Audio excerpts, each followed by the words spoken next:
ইরফান, ইশতিয়াকের সর্বোচ্চ শাস্তি হবে। একটা দুইটা না, তিনটা ক্রাইম করেছে। নারী পাচারের চেষ্টা,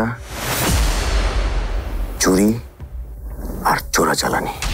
ইশতিয়াকের থেকে জঘন্য মানুষ আমি আর একটাও দেখিনি। কিন্তু ইরফান,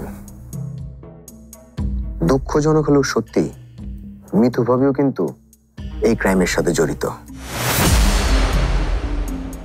ইশতিয়াকের সাজা হলে ওর স্টেটমেন্ট অনুযায়ী আমাদের মিতু ভাবিকে অ্যারেস্ট করতে হবে।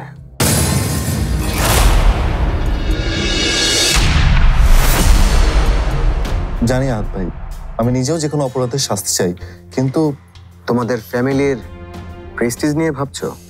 না ভাই, ঠিক সেটা নয়। আহাদ ভাই, মিতু ভাবি কিন্তু একদম বদলে গেছে। নিজের ভুল শোধরানোর একটা সুযোগ চাইছেন। ওনাকে এই সুযোগটা আমাদের দেওয়া উচিত না? সুযোগ পেলেই ওনার জ্ঞানের কথা শুরু হয়ে যায়। অ্যাটেনশন সিকার একটা। নিশ্চয়ই উচিত, কিন্তু মিতু ভাবির শাস্তি না হলে ইশতিয়াকের শাস্তিও কমে আসবে। কারণ তখন স্টেটমেন্ট চেঞ্জ করে কিছু কিছু ব্যাপার হাইড করতে হতে পারে।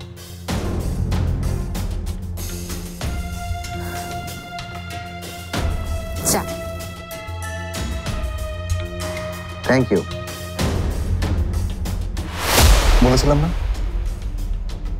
আমার জন্য চা করতে হবে না।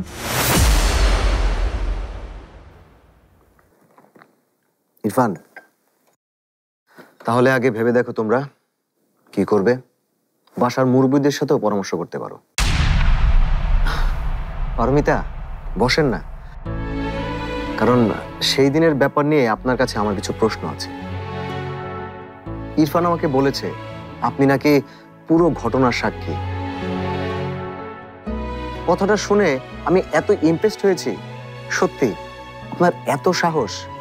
ইরফানের ভাগ্য ও এমন একটা বউ পেয়েছে। কোটি কোটি মানুষের ভালোবাসায় ফ্রিজ, টিভি এবং এসিতে দেশের 1 নম্বর ব্র্যান্ড ওয়ালটন। আহাদ ভাই, আমাকে একটু বেরোতে হবে, এমার্জেন্সি একটা কাজ পড়ে গেছে। তুমি বেরোচ্ছ? এইটা রাখো, এখানে সব গয়না আছে, দেখে নিও। আর ভেতরে আমাদের একটা লিস্টও আছে। আরেকটা কথা, কোনো কিছু যদি মিসিং মনে হয় তা অবশ্যই আমাদের জানাবে, কেমন? ঠিক আছে, জানাবো ভাই। ইরফান, এখানে একটা সাইন, মানে আমাদের ফর্মালিটিস, প্লিজ।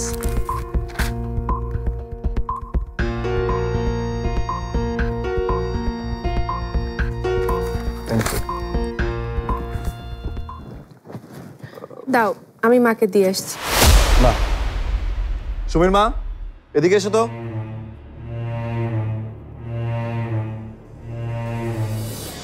এটা মাকে দিয়ে এসো।